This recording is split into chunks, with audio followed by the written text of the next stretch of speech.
Welcome back to Moon Harbor Heroes. Today's issue is Storyteller, issue 16, Childhood Boo-Boos. On the cover, the young girl stands in a Victorian dress in a dark basement. At her feet, several dolls are discarded, which look a shocking amount like Suzanne, Arnie, Clarence, Hank, and Dr. Joyce. We turn the page and our story begins.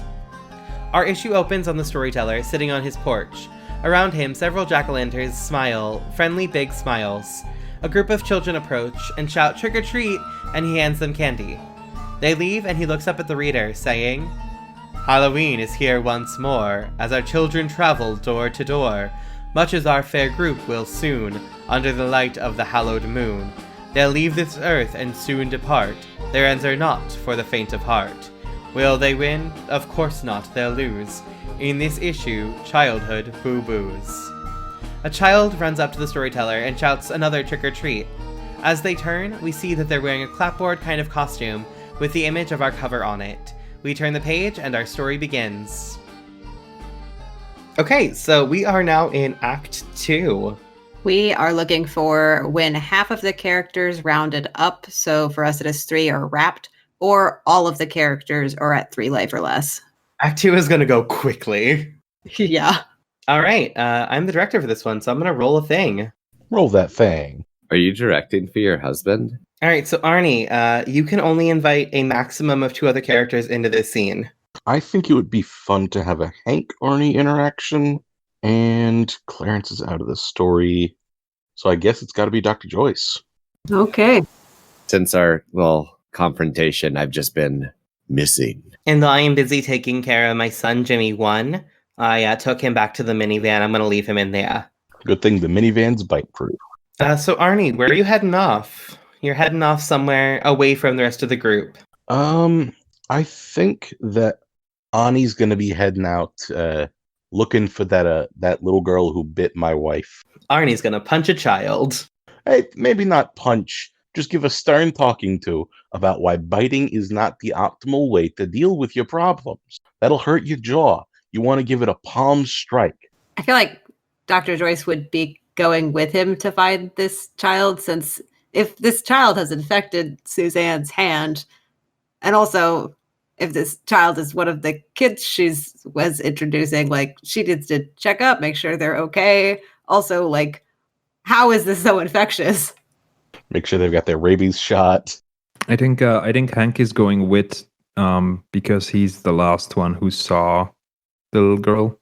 So the 3 of you are wandering around, and as you're looking through these bushes, you all come across the entrance to this very tall, labyrinthy maze, very similar to another location in Maine that we've seen once or twice in horror films. Yeah, I think it was called The Shiny. Yeah, The Shiny. It's about tracking a shiny Pokemon through a maze. Yep.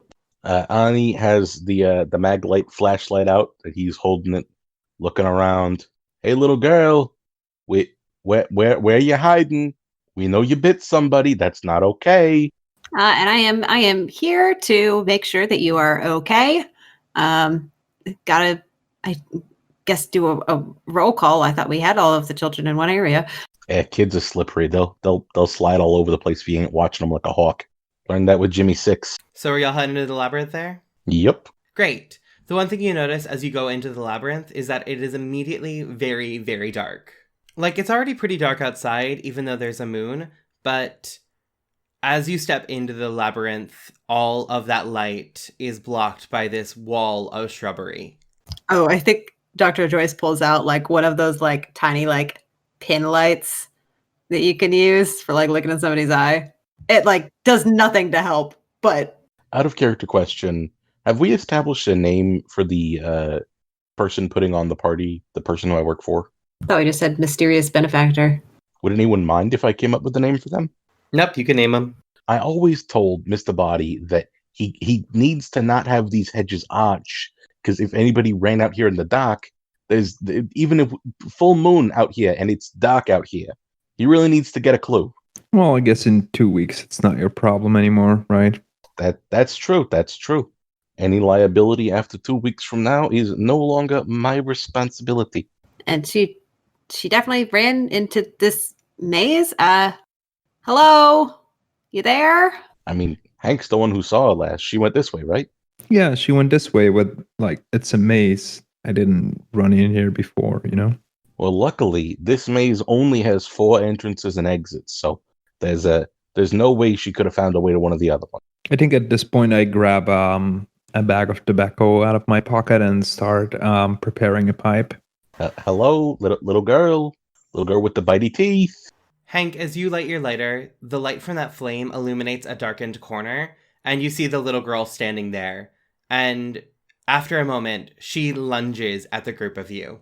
Ah, jeez. Is this a monster attacks? This is a monster attacks. Oh, cool. I'm going to trigger my trick just because I can. I'm going to wander off and not see any of this happen. Amazing. I am removed from the current scene. Nobody notices I'm gone. Does that mean you don't roll for it? Yep. Amazing. I'm So out of the Arnie, scene. amazing. So the fire flickers up. The little girl launches at Dr. Joyce and at Hank. Can you two make a roll for me? And since this is a monster attacks, you all can pick what you're rolling with. I want to use my trick. So I have the quality, this isn't happening if you are the last person to make a trade check in a scene. Remove yourself from the scene. If you want to do that, I can go first then. Yeah, I don't want to do that. So okay. That's why I'm trying to figure out how to not be the last one in the scene. You can roll first. How does stuff work? So I use stuff and then it says 1 auto hit. So does it just mean that you succeed your roll? Or no, you get +1 hit? Yeah. Yeah, okay. Yeah, I'm gonna do that. I think I get startled by the girl. Like I light my pipe, and as I bring the match to the pipe, I see the girl sitting there and lunging at me, and I just panic and grab my gun and shoot her. Okay. So I guess that's body, right? Sounds like body to me. And don't forget to check off that you used your stuff. So your target number is 3. So you have to roll higher than 3 for a success. And you already have 1 success already. Well, then those are all successes. Right. Cool. So since you just fucking shoot her, Dr. Joyce is gonna run forward and is immediately like pulling out of her pockets like bandages, dressings, and is like quickly like trying to like bandage this. And she's also gonna like it doesn't make sense at all in terms of like first aid with this, but she's like got like one of the like tongue depressors in this girl's mouth. So I'm gonna use one of my stuffs. I'm not sure if this would be brains or spirit. I'm hoping for brains. What do you think, T? I was thinking brains, yeah. Okay, cool. And my brains check. Oh yeah, it's all right. My brains check is my TN is always 3 for my quality. And my brain is 1, so I got 2 successes. That's a success. And earlier we got the little panel of just Arnie kind of wandering off before all this goes on. And I want to spend a producer point to have Arnie like just wander back into the scene from a different direction entirely, having gotten lost in the labyrinth. Incredible. Oh my, little girl, there you are. And I'm going to charge forward holding my handcuffs that I have that don't have keys, which is my other stuffs. And I'm going to try and cuff the little girl. I'm thinking it's body. All right, so if it's body, your target number is 3. All right. Yep, that's going to be way more successes than I need. And I have used one of my stuffs. Perfect. As you cuff the little girl, Dr. Joyce, you notice that not only is there no blood from where she was shot, but also she doesn't have a pulse. And as you realize that, her eyes snap open and she leaps up over the wall of the maze and is gone. Hey, wait, those are my personal property! Well, that's a new one. I think that's a new disease. Yeah, it's super jumposis. Has anybody got her name yet? Because we got to name it after her. Well, she didn't say earlier. I don't know. I'm really surprised Hank wasn't like, yeah, she said her name was, and then insert loud shriek here. All right, so let's start with Arnie. Who you giving your 1 die away from? I think I'm going to take it from Hank because he shot a little girl. I mean, that's fair. I am also taking one away from Hank because he shot a little girl who is supposed to be her patient. I'll take one away from Arnie because he's not very good at his job right now. Day off. I'm at a party. All right. So next, Icy, your character still disappeared. Do you want to come back here, or do you want to like move yourself down a little bit so you can have, What? I think I can come back whenever I'm I think I'm supposed to come back now. I'm the Okay. lead player now, right? Yeah. Okay. Yeah. I wasn't sure if we wanted to move you down, like out of game, out of recording, if we wanted to move you down so you were gone for a little bit longer, if that was important to you. No, I just want to follow the rules. Cool. I have no idea where I'm going with any of this. I'm just riding along. Then I believe that makes me the director for this scene and you the lead character. Okay, so where do we find you as we cut back over to Clarence? I think I'm in some like deserted hallways of this place. Just walking through the hallways with my tablet, trying to trace this ghost slash childhood disease signal. Yes, the boo-boo. Yeah, I think that. Well, first, who do you want to be in the scene with you? And I'll set it up. Let's bring Suzanne in. That felt right, yeah. You are going through the halls of this house, and it is getting more and more decrepit by them. You are looking down at your tablet and looking back up as a floorboard squeaks underneath you. You're hearing laughter coming from behind every door, little tiny child laughter. So as I enter the scene, we get a moment of laughter from behind the doors, and then there's the beeping of a car, like a car locking, and I open a door that leads to the outside, and I say, "Oh my goodness, they really have the parking lot really far away from the main entrance, don't they?" Clarence looks up and seeing Suzanne. He goes, "How's Jimmy 1? Has he figured out if it's ghosts or childhood diseases yet?" Oh, it's not either ghosts or childhood diseases. My kid could never get a childhood disease. We have very good genes in our family. And, like, both the genes that you wear and also, like, in your body. As you are saying this, Suzanne, from the door that you just closed behind you, there is a loud... Well, that wasn't ominous whatsoever. You say that, and then there are two more. And it appears to be getting more and more frantic by the moment. Very few childhood diseases that are that audible. My money's on Ghost. What if that's our Jimmy? What if that's our Jimmy 1? He's my favorite Jimmy, even if he does smoke the dope sometimes and also maybe sell it to people once in a while. I've got to go check on him. And then I'm going to throw the door open. In the door, you see the little girl that was just at the labyrinth with what you know to be your husband's handcuffs around her wrists as she raises them up and starts running at you. I look down and see the handcuffs and like my eyes go red. Not like physically, but like I see red. And I'm like, those are my husband's handcuffs. What did you do to my husband? He was 2 weeks away from retirement. And I'm going to like launch and attack her. Is this a skill check? So what are you doing, Clarence? I'm planning on using my tablet and throwing it at the little girl. Okay, that sounds like body from the both of you. In classic me fashion, don't know what my body is. Oh, that's not the worst. Mine's a 4. It's my worst trait. I'm going to lose this. Yeah, you can't make this. I am going to spin my stuff there. Sorry, what was the target number? It is 3. Okay, that's not the worst. All right, got 3 successes off the roll and 1 from my thing. My tablet I threw at her. So then, describe what happens here. I think the tablet hits her in the face, and by the time like the camera turns to show where it came from, Clarence is just a puff of smoke down the hallway. Just take it off. And with this, Suzanne is wrapped, so I think I now get to narrate her death scene. Yeah. So, there's a fight of some sort. We see the little girl jumping up, and she like pushes me up against a wall. We struggle. Her hands are still handcuffed, so she like gets them around my throat. And we see me reach probably too far into my cleavage and pull out a key. Because Arnie had the handcuffs, but I had the keys. And I unlock the handcuff. And then with that, I start to scramble away, run towards the door, and head for the car. And as I'm running, we see Jimmy in front of me in the car window, and I'm like, Jimmy, unlock the car. Jimmy, unlock the car door. Jimmy. And Jimmy puts his hand up, still kind of hypnotized, for lack of a better word, and just gives me a middle finger. And before I can protest, the little girl just grabs me and slams my head against the glass. And as I'm like falling down the door in what is my last shot alive, I say, 2 weeks until retirement.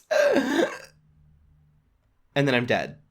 And also, like, for mechanics, you have 1 die left, and you give that away to a character of your choice. I'm going to go ahead and give that die to Arnie. Arnie gets 1 more die. Thanks, honey. Even when you're dead, I still love you. And I get 4 producer points. All right. That's that scene. So next, I see as director, and Dr. Joyce is the lead character. So after the labyrinth scene with Dr. Joyce, where do we find her next? Just a little while later. Considering the girl left, she probably went back into like the big hall where this event was. She probably went to go check on like the rest of the sick children. Like, let me do a head count, make sure like these ones are all where they're supposed to be. Okay. And who else is with you? Or who else do you want in this scene? I mean, Dr. Joyce doesn't want him, but I think Hank followed her. That seems eminently fair. Excellent. And a question kind of for everyone, just a meta question. Do you think anyone other than our group has like noticed anything going on yet? How are we feeling about that? Absolutely not. Nope, they have not noticed. Party in full swing. Okay, excellent. I also like to imagine that the movie is really low budget, so there was like one scene in the beginning where more people were, but since then all the scenes have like mysteriously only shown the core group of characters. I mean, that's the thing in like some of the producer or like agent points of just like, nope, we got a budget cut. We keep cutting to what was clearly B-roll of people dancing this one same dance and putting it to different music. Yup. So you were checking on these children. Yep. I think we cut in with you doing the head count and noticing at this point all of these children are present. Can I also add that maybe these were all of the children? Like the girl came on stage, but like she wasn't on the list. And when we did the initial like head count, she wasn't there. Oh yeah, I like that. So we see Dr. Doris Abernathy talking with like, I guess like the child wrangler and just like checking, like being like, okay, they're all here. Did you see this one girl? She was wearing like a Victorian dress, long hair. I thought she was up on stage with everyone when we introduced them. And I think like there's some discussion amongst the children, and I think the general consensus is like people remember seeing this child.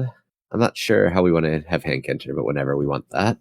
I think I'm just there. Maybe like no explanation. I'm just there, and I think I look at Dr. Joyce and go, there has to be a logical explanation for all of this. And Dr. Joyce turns to Hank and says, yeah, sure. If when I have time after this, I can go through my big doctor books and try to find any known symptoms that cause a child to fly into the air. I haven't quite heard of that one yet. Doesn't ring any bells. I mean, if you're on a lot of adrenaline, stuff like that might be possible. I'd have to look into it. Didn't somebody say earlier that the mysterious benefactors of this party have kids? Maybe we should look through the house and see if we can find the room, one of the kids' rooms. Kids tend to run to their room whenever something's going on. I mean, I don't think we're allowed to go back there. I mean, I won't tell them if you won't. I mean, I can't be seen going back there. I'm the keynote speaker. I'm gonna have to give another talk like later tonight. I'm sure the world could do without another keynote speech from you. Well, you see, the first one was the informational one to get everybody excited, and then there's supposed to be another one where I do more of that, but everybody's drunk, so they're more willing to give more money, and the kids do need that money.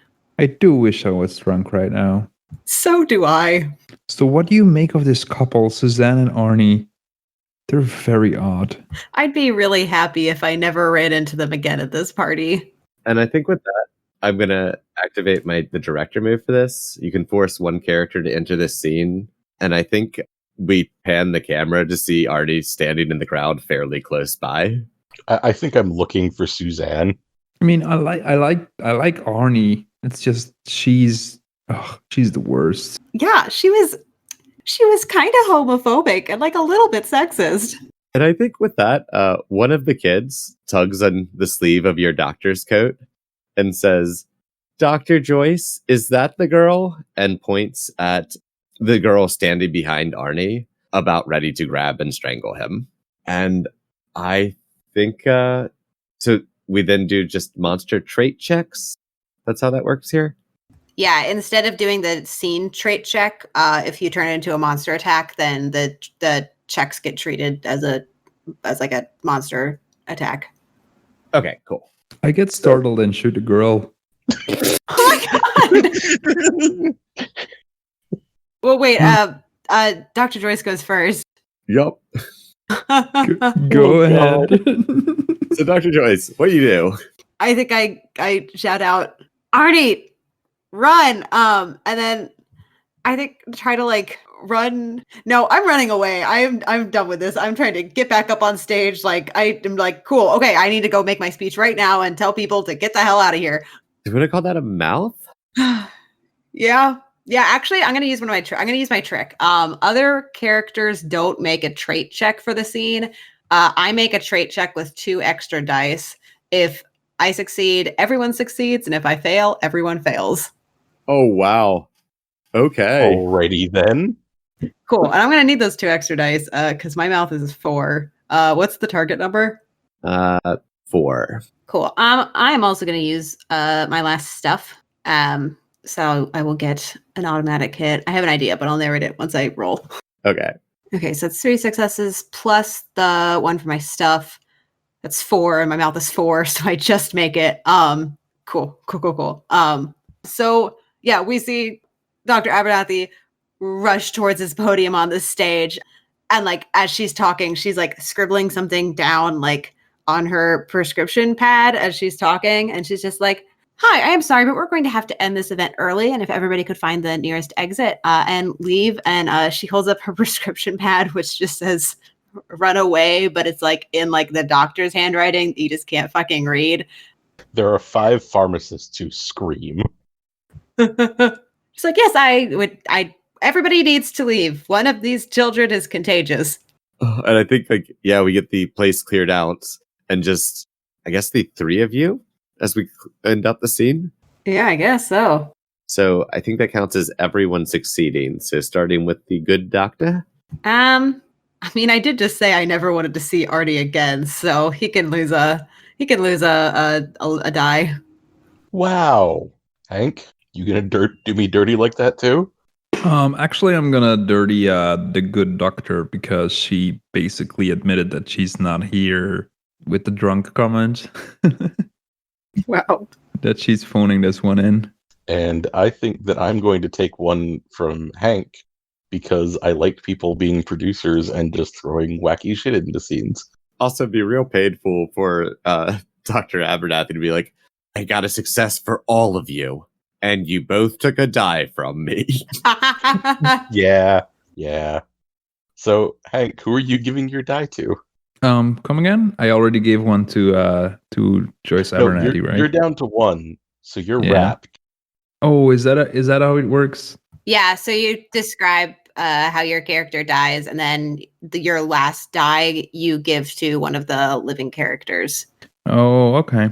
I think Joyce runs off, and the camera follows Joyce, and then in the next scene we see Arnie and Hank again, and the monster is about to grab Arnie, but Hank jumps in between, and we see Arnie running, and the scene fades, and Hank is left behind with the monster, and that's the last we'll see of Hank. Can I add one little thing? You can add as many as you want. That Arnie never saw the monster, and he doesn't know that Hank just sacrificed himself to keep him alive, and he's just still running around looking for his wife. Fair enough. I like that. Because that's just tragic. And I'll give my point to Arnie. Oh. Okay, so that makes me the director next. And I guess that makes me the lead character. Yeah. I think this is going to follow up very shortly after this attack that Hank took to save Arnie. So you need to choose characters as normal, leaving at least one person out. Though we only have three players, three characters left. I think it'll just be Clarence. I'll run into him somewhere. Cool. So I'm gonna be upfront with mine just because this has a weird thing where everybody in the scene plays it out, and then the lead player reveals that a character not in the scene is attacked by the monster, which can be the director's character, since that's the only person not gonna be in the scene. Oh no, I'm sorry. Cool. So yeah, where is it that you find Clarence? I think that I am now wandering down that same hallway that we saw them in earlier for budgetary reasons. And I see the evidence of the little girl attack that happened here, and I choose to follow it deeper into the house rather than out into the parking lot, not knowing that's where Suzanne's body is, or theoretically is. And I find Clarence wherever he is, holed up. Clarence, where are you holed up? I think in a supply closet. It's a good choice. It's Artie opens the doors, and I'm just bundled up, or curled up on a shelf that pushed all the towels to the side. Oh, hey Artie. I'm holding the flashlight at you, and we just see it flicker once. What are you doing? Where's my wife? I'm hiding from ghosts or childhood diseases. Last time I saw my wife, she was with you. And so, have you done something to my wife as well as my child now? I haven't done anything to your wife. It was that freaky little ghost diseased girl. Oh, so you admit you did do something to Jimmy 1. I didn't do anything to Jimmy 1. Though he's probably ghost or filled with childhood diseases by this point. Have you seen him recently? I mean, Suzanne took him out to the car. I haven't seen her since we were attacked. Attacked? Attacked by what? That ghost girl. Once I was screaming and biting people. You can't handle a little girl trying to bite you? What are you, a wimp? A little bit. And just kind of look around the closet I am currently hiding in. Frickin' yuppies. I'd like to spend a producer point. Okay. I want to force Clarence to leave the scene. Given what we know about the rolling at the end of this, I want to force Clarence to leave the scene because there is suddenly a very loud noise in the closet behind Clarence. It's likely just something falling over, but I think it's enough to scare him and make him run away. All right. I think as I'm running, the last thing I'll say is, last time I saw her, she was that way, and point back, I guess, the way you came. I sigh and just watch you run away and, look into the closet where it's very clearly a mop that fell over and just sigh again. So for this cutaway, you can choose a character not in the scene to be attacked, which can be the director's character. So there isn't a limit. I am going to let fate decide. I'm going to roll a D2. Oh, just do it, Jimmy. I got your wife killed. No, just do it, Jimmy. Even will be Clarence. Odd will be Dr. Joyce. I'd like to spend a producer point to make it Clarence. You can only spend one per scene. Well, luckily I rolled a 2, so it's Clarence. Damn. Okay, so we follow Clarence as he runs away. And can I make an assumption that maybe he opens another door to find a place to hide? Perfect. Cool. And he opens the door, and there is the little girl who immediately lunges at him. My reaction is to slam the door as fast and hard as I can. Can I revise that? Can that be Suzanne as the minion of the little girl? I was just about to suggest the same thing. Is that okay with you, Director Elliot? Yeah. With her or instead of? I think instead of, we see me standing as the door opens, and then I lunge very much in the same way that the little girl lunged earlier. Oh, excellent. So, Clarence, what are you doing against this monster attack? Because you're rolling a trait check. I am doing my best to slam the door before she comes out, and I don't expect this to go well. Huh. Body? I'm torn between body and spirit. I'm good with either. I think I'd be spirit. Cool. What is my target number? 3. All right. This could, 3 successes. Just barely. Nice.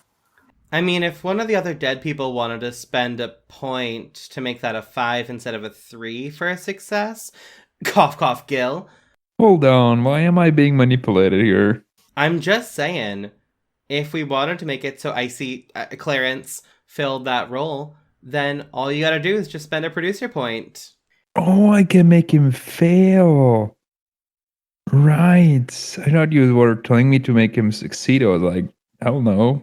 To make him fail. Yeah, I do that. Cool. So that is increasing the target number to 5. Great. So That puts me at 2 successes. cool. So if the trait check fails, they lose a die as normal. Damn, that is a shame because if the trait check succeeds and the lead player loses a die, who has the most die? Elliot, why are you trying to ruin my strategy here? I'm trying to make it home to my kids. He's so close to retirement. That's number 13. Can I spend a producer point? I don't think you can while you're while your character is alive again. No. I'll be completely honest. I've been trying to push for Arnie to survive this whole thing, this whole game. So how does the failure look like? I am very, very not good right now. I think we see just Suzanne leaping at Clarence and just Clarence, this like very rough struggle, and then Clarence getting away just barely and just blood running down him, all ripped up. Amazing.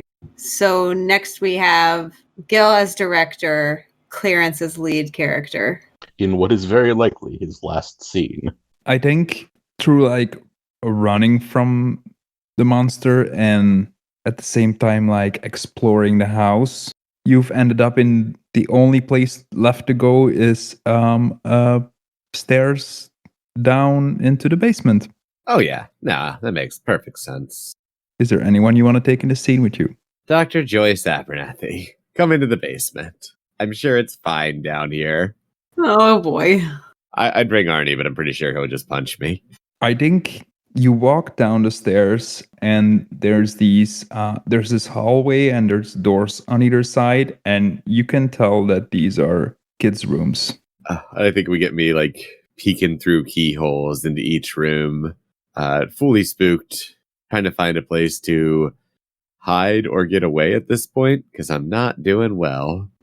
Remind me again why we're down in the basement instead of leaving the estate like everybody else. Because if we just run, they're just gonna get us. Like, come on. At this point, you just have to face it head on. Have you never watched a horror movie? No, I was very busy with medical school. Both of you notice that there's something really wrong with these rooms because they're kids' rooms, but there's like chains on the wall and there's bars for certain doors. Oh, yeah, I do not like this. Like we should not be down here. We got to get back upstairs. Yeah, I guess so. Start heading back upwards. Like, maybe we should try to find Arnie. As you step out of the room, you see this shadow of a giant man standing in front of you. Oh God, that's not Arnie. Arnie's not that tall. Oh, what? Yeah, what's this man doing? I just need your reaction to this man. I am going to take several steps back, involuntarily. As you take several steps back, you bump into the light switch and the light goes on and the shadow is gone. And you can see that there's a little puppet standing in front of the window to the outside, and it was just a giant shadow. Okay. That's all right. But there still are ghosts and or childhood diseases in this house. You're right. We got to get out. Yeah, just up these stairs. Let's go. As Clarence walks past you, you look behind Clarence, and standing there is the little girl. Oh God, is she in the way of the stairs? No, she's not in the way of the stairs, actually. But she's mightily pissed. Clarence, speaking of getting out of here, let's book it. She's here. Yeah, I think it's time to run. You said she's not between us and the stairs? She's not, no. You ran past Dr. Joyce to go towards the stairs, and the girl was behind you, so I assume that the girl is the other side. You have a clear path to the stairs. I am going to make sure Dr. Abernathy is in front, because I'm pretty sure I'm dead at this point. And I am hoping to... I'm very passionate about destroying ghosts and or childhood diseases, and Dr. Abernathy can do at least one of those. So I'm running, but I want to make sure the doctor gets out. Okay, so that's body, right? I think so. You needed 3. Well, I am certain this is going to go well. I'd like to spend a producer point. To do what? So right now that's 2 successes. I'm going to spend a point to make it so that has to be a 5, make that only 1 success. All right. Doctor, would you like to roll?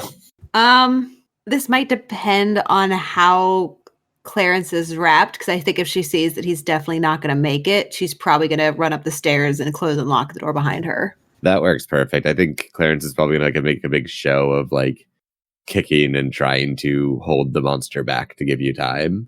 I think it's going to be very clear. Cool. So would that be body? Unless it's like spirit. I might make the argument for spirit being that you have to close the door and know that he's not going to make it. I will take that because that's a better number.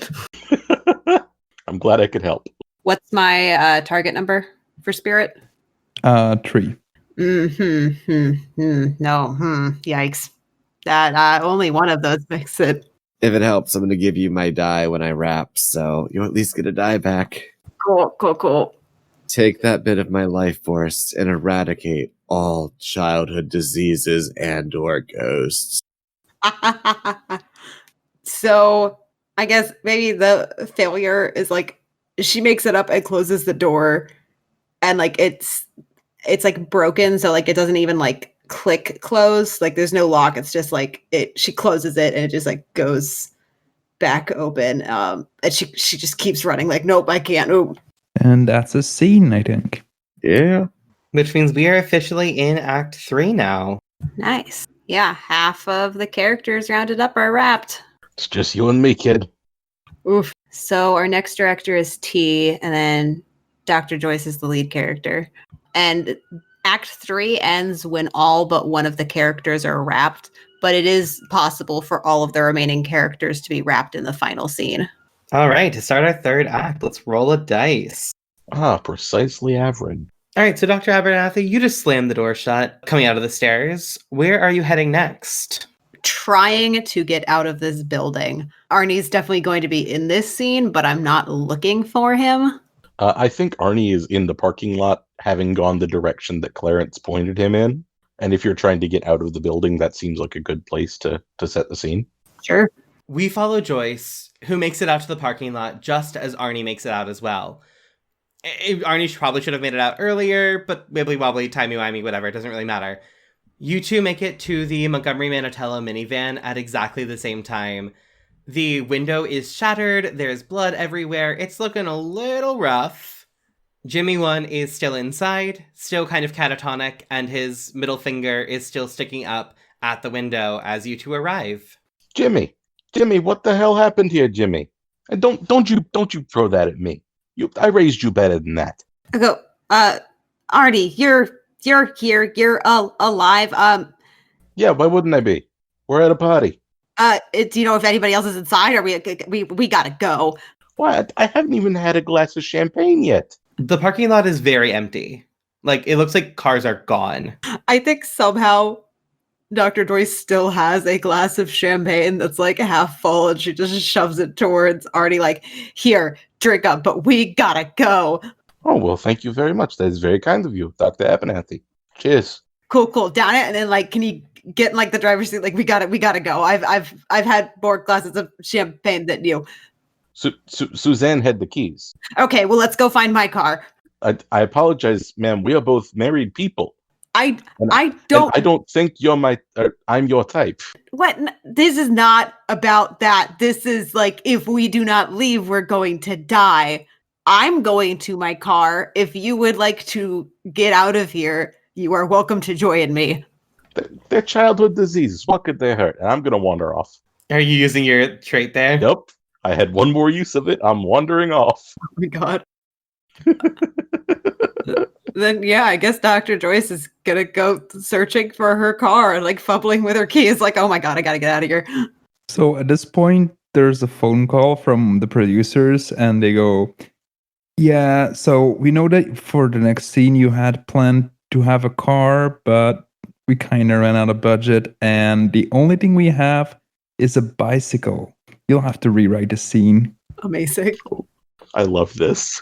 Ooh, I think like we see her get to the spot where like she was definitely parked, and instead there's just like some bicycle like lying on the ground, and she just sighs and looks around to the empty parking lot and then picks up the bicycle.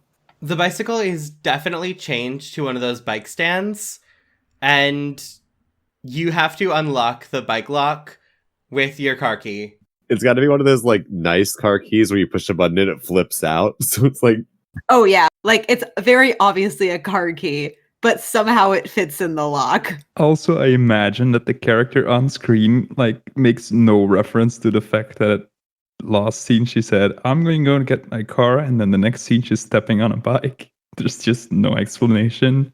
I think like the camera cut is like she flicks out like the key, and then we see her like fumbling with the key in the lock, but like you can't see like the like button part of the key. You just see like the key edges. Like they're clearly trying to make it like so that way nobody notices that it's a different key. I don't want to speak for anyone else's character, but I do think it would be thematically appropriate if, as Dr. Joyce was speeding away, she ran into a familiar face.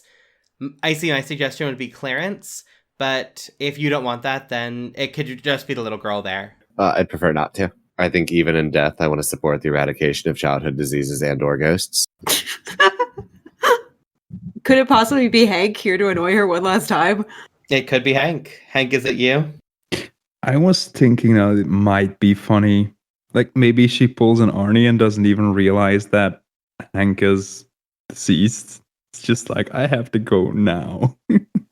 Excellent. So, Hank, you arrive probably before Dr. Joyce has started to speed away, because just like the horror movie trope, we do see Dr. Joyce fumbling with the lock and the key, and you appear standing over her, casting this long shadow down over her. And Dr. Joyce turns around. Oh my god, Hank, yeah, I'm just leaving. Unfortunately, I only have a bike, and it's a like it's not a 2-seater, so I don't know if you drove or whatever, but I'm leaving. It was really okay to meet you. And with that, I think Hank lunges at you. Also, I think like Hank's head is facing the other direction than his body is. Oh, hate that. Love that, but hate that. I think this is when she gets the bike lock unlocked and she swings it to try to hit Hank. There's a call from the producers, and the producers are like, yeah, we actually really love when Dr. Joyce like mouths off to Hank. It was really good in the first act. So can we go ahead and like have her like just be like strong and mouthy back to him? God damn it. And then I think that's going to be your trait roll there. What's my target number? 4. So that's an automatic fail. I only got 1 success and I need 4. Cool. That doesn't quite that one doesn't kill me though. Yeah, that's fine. Yeah, I just wanted to make that clear. So I guess maybe she like hits him with the bike lock and like grabs the bike and starts like backing away.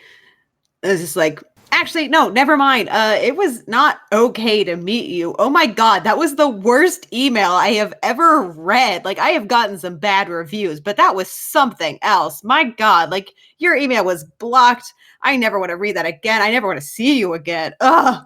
As you back up the bike, it makes that like truck backing up beeping sound. Amazing. And I think that's the end of that scene. Yep, and I am down to 2 life pool. So technically, I'm lead character and director, so I'm just gonna let Clarence be director. Yeah, okay, so the setup is the characters come up with a smart plan to deal with the monster. When we're clearly going in opposite directions. I would like to point out at this point that Arnie's brains is his worst stat. I'm not sure if you had to point it out. Arnie, where do we find you? And who else is? And are you bringing Dr. Abernathy into this? Well, I mean, yeah, she's definitely going to be a part of this one way or another. And I think I'm heading back towards the where I think the party is to go socialize, maybe talk to my boss, Mr. Body. And I hear the confrontation going on with Hank, who I was not a fan of from my first two encounters with him. So I'm just going to go and like, hey, she said she didn't want to see you anymore. You can back off there, bud. At the end of the last one, Hank got hit and Joyce biked off, right? She was like backing away while yelling at him, but I don't think we really saw her like bike off. Okay. Yeah, I'm like walking up and I'm talking down to the guy on the ground. Okay, gotcha. It doesn't matter, he's not standing. So, director, you get a phone call from the producers, and they're like, "Hey, so I know this is tricky, but that actress that plays Suzanne, it turns out she's unionized, and also she's like the niece of one of the. Anyway, we called her and she was complaining. We promised her that she's gonna be in at least one more scene. So next scene she has to be in. Figure it out. Bye. Beep." So I'm gonna introduce that in just a moment, if that's okay. I think Hank is just gone at this point. Does that work? Need Chain just completely knocking him out of this since he's a monster? I'm fine with that. So I guess it's Arnie walking up, yelling at a double dead guy as Joyce is backing off. Oh, Arnie, you're back. Thank God. You're coming, right? Come and where? Look, there is clearly not room in your car for a man of my size. I can't fit in those little European models. You could take your car, but like we gotta get out of here. Suzanne has the keys. I can't take the car. And I think at that, we start seeing Suzanne and who's left? We see Suzanne and the girl and Jimmy One shambling out of the building. Suzanne clutching the keys in one like zombie-like hand. Look, there she is. If you want to go get the keys, you can go get them. I want nothing to do with that. Oh, good. Suzanne, honey, you're here. Good. We can take the van. Apparently, the doctor wants us to leave. I don't know why. The party was just getting into full swing. And I am like walking up to Suzanne. I hold my like decrepit hand out, and dangling from one finger are the keys. And I say, I can't give you the keys, babe. Which is a direct reference to Get Out. Suzanne, honey, did you stop using your moisturizer? I know the dermatologist told you need to use the moisturizer. And I think I'm going to call for a monster check here. What is everyone doing to deal with this? I think I'm using mouth. Oh my god. I think Dr. Joyce is using braids because she's just getting the fuck out of there. Yeah, I'm just like, nope, I'm out. That absolutely makes sense. All right, let's start with Arnie. Okay, 1 second. And since I am the first to roll, if I succeed, you succeed. Mouth target number is 4. Thank you. I have how many dice? That many dice, okay. How the hell do you still have 5? Because people keep giving them to me, and I keep running away from scenes. And I think I'm going to use my last stuff, which is the flashlight to, like, shine in her eyes to, like, annoy her while I'm talking, if that's okay. Or I can just fail this. I just wanted to give Elliot the auto success. As you go to pull out your flashlight, we cut over and see one of the producers underneath the table looking for their cell phone with that same flashlight. And they're like, yeah, budget cuts. They don't have a flashlight anymore. And you pull out of your pocket, like, a piece of paper curled up vaguely in the shape of a flashlight. I owe you on it. Fantastic. So I fail. And I think what's most heartbreaking here is for Suzanne to just hit me somehow. All right. I think Suzanne bites you, and as she gets close, she whispers, 2 weeks until retirement. And then she bites down. Oof. And to throw out, characters using brains to deal with the monster attack gain 1 automatic hit. Oh, sweet. And also my target number is 3. And I got 2 successes and my brains is 1, so I succeeded somehow. So I am down to 3 dice. Yep. Oh, how did that go well for you? I think we see her biking away, but it cuts before we see where she gets to. Since she still has dye left in her pool, so she's gonna be in the next scene. All right. So I think we see one scene with Dr. Joyce riding off on her bicycle, but she arrives at the main gate and it's locked, and she realizes she's not gonna get out of here. So she drives back to where Arnie is and witnesses the whole scene that just happened with Arnie and Suzanne. And at that point, suddenly from the door of the house steps out a man. And Arnie, you recognize this man because this is your boss, Mr. Body. What's his name? Yeah. Dun dun dun. Mr. Body steps out of the house, looks at the little girl and goes, "Oh, Ellie, there you are. I've been looking for you all night." And stares the both of you dead in the eye. And you can see he's holding a knife. What do you do? Hey, boss. I thought you would have gone to bed for the evening. Hey, thanks so much for hosting this, Mr. Body. We really appreciate the use of your estate and your very generous donation towards childhood diseases. But your gate is locked. Could you please open it? Oh my God. And he stares at you and goes, "Oh yeah, I know. I locked it. I wouldn't want anyone to get away, you know? You understand." And he steps forward and plunges his knife into... I think Suzanne is still moving, right? Yeah. Yeah. He plunges his knife into Suzanne's neck and she goes down. I mean, I need to get out of here. And we just raised so much money for curing childhood diseases. And I would love to be able to go and try to cure some or do some more research like we could. Yeah, I do love Ellie so dearly, but we've been looking for a cure for so long. Could you entertain us, Dr. Joyce? I would love for you to have a look at Ellie. Go. I mean, most of my it's back at the office. I mean, if you could just let me go back to my office, I can go and get my supplies. Is that your trade check that you want to roll to see if is that like a mouth check to see if I do ruse not works? I do not want it to be a mouth check.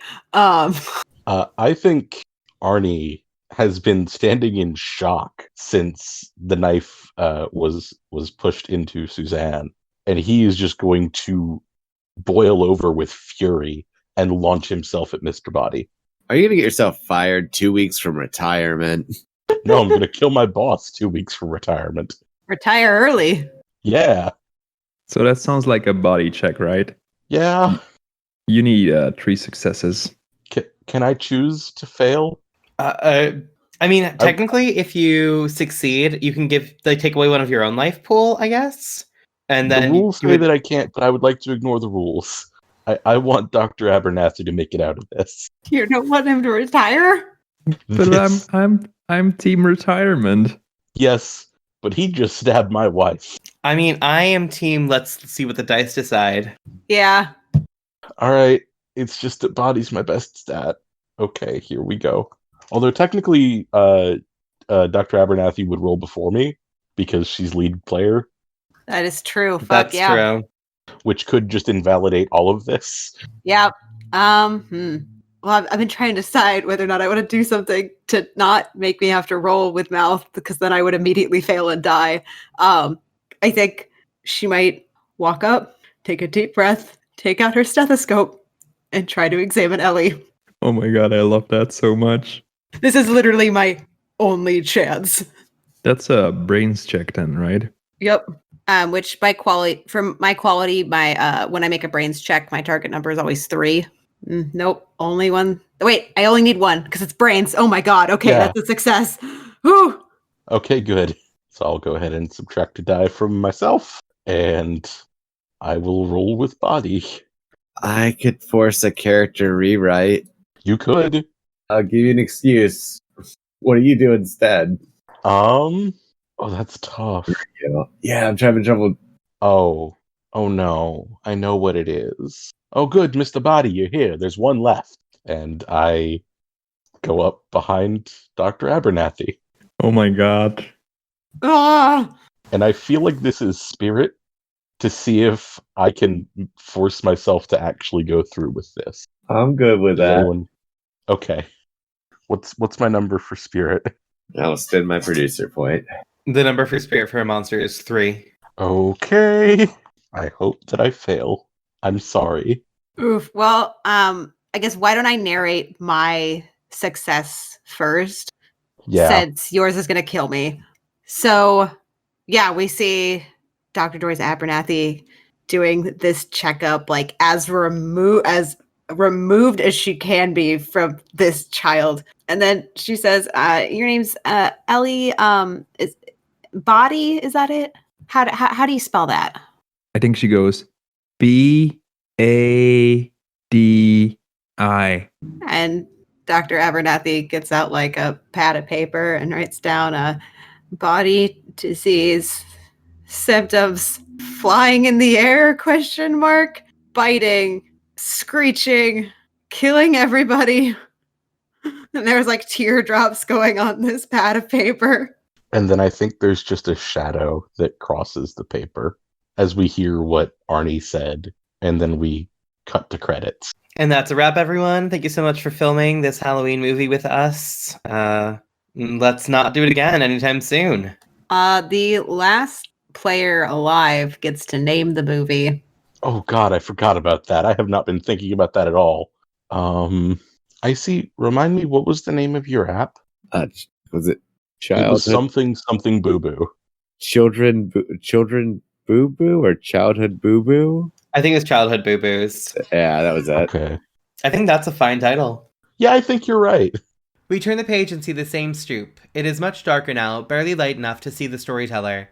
He looks up at the readers, his eyes faintly glowing in the moonlight, and says, "Twists of fate left our fair group dead. Their life departed, their souls have fled into the night. Just one remains, a villain who behind heroics feigns. And with them gone, I too must go, and say good night to the winds that blow, the swirling leaves, the Halloween mask. Come back soon is all I ask, for another story. I'm sure it will kill. Now turn the page, my friend. You will." The storyteller turns and walks inside.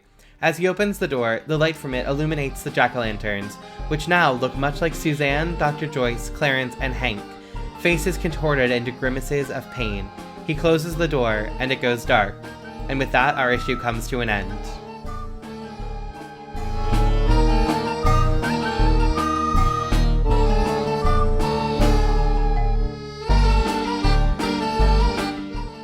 Moon Harbor Heroes is produced by Anthony Sheets, T.B. Huth, and Elliot Peterson, and edited by Anthony Sheets and Sean Geddes. Anthony can be found on Twitter at IcyNewYear or at icynewyear.com. T is a theater artist and educator in the DC area. She can be found at T.Huth Playwright on Twitter or TPHuth94 on Instagram. Elliot can be found at Elliot Yellen on Twitter. That's ELLIOTYLEN. Sean can be found at The Crumpit, THECRUMPIT on Twitter. This issue is played using Die Laughing, written by Craig Campbell of Nerdburger Games, who can be found at NerdburgerCraig on Twitter. Die Laughing and other Nerdburger games can be found on nerdburgergames.com. Die Laughing is also currently on sale for 25% off on Drive-Thru RPG through November 2nd, 2020. Our logo was designed by Beautiful Beasties. She can be found on Instagram at beastly.doodles or on Patreon at patreon.com/beautifulbeasties. The music in this issue is Netherworld Shanty by Kevin MacLeod. Arnie Manatello was played by Sean Geddes. Clarence Woolworth was played by Icy Sheets. Dr. Joyce Abernathy was played by Elliot Peterson. Hank Gilmore was played by Simon Meskins. Suzanne Montgomery Manatello was played by T. Huth. If you want to get a hold of us, email us at moonharborheroes@gmail.com or find us on Twitter at moonharborcast. If you enjoyed this issue, please leave us a review on your podcatcher of choice or tell a friend. 5-star reviews and word of mouth are really the best way for us to keep bringing these stories to more people. If you'd like to support us financially, check us out at patreon.com/moonharborheroes. Supporting us there will give you access to bonus issues each month. And thank you for helping us save the world. We'll see you next issue. I think it's from the first scene where we meet Arnie and Suzanne, and they're talking to the doctor, and Suzanne's just being the homophobe that her character is written to be. And Arnie is just like, God, Suzanne, you cannot just say that. It is 2020. You cannot say that. Lesbians are a normal thing. I'm sorry, that wasn't my line. I just needed to say that. Of course lesbians are a normal thing. Isn't Tony Shalhoub a lesbian? Oh, God. Tony Shalhoub, for what it's worth, is Lebanese. Amazing. So I think the next outtake we see is Dr. Joyce Abernathy rushing up to the podium to try to tell everybody to run away, and she writes in on the prescription pad to run away, and turns to show it to the camera prescription, run away, but it's legible, and we just hear the director being like, cut, write it again, we shouldn't be able to read this. That's fantastic. I think for Clarence, it's the scene with slamming the door in Suzanne's face, and it's just that quick cuts over and over of it just going wrong every time. Him slamming the door and it bouncing right back open, him slamming the door and hitting himself in the foot. Then in the last one, he slams the door and they're like, okay. And then the whole thing just falls off its hinges. He has the door in his hands, but the wall around it falls over. Fantastic. So for Hank's scene, I think it's the scene by the water fountain where he makes the "call me Ishmael" joke to Suzanne, but he suddenly goes and looks at the director. This joke doesn't work. The book I'm holding is Pride and Prejudice. This is a Moby Dick joke. Oh God, can somebody get me a Moby Dick? So the outtake for Suzanne is when she's about to bite down on Arnie, and she leans in to bite, and for some reason they're all using body mics rather than boom, because I guess that's how we're filming this movie. And she leans in, their mics hit each other, and there's just horrible loud shrieking, and that's the last sound we hear in the film.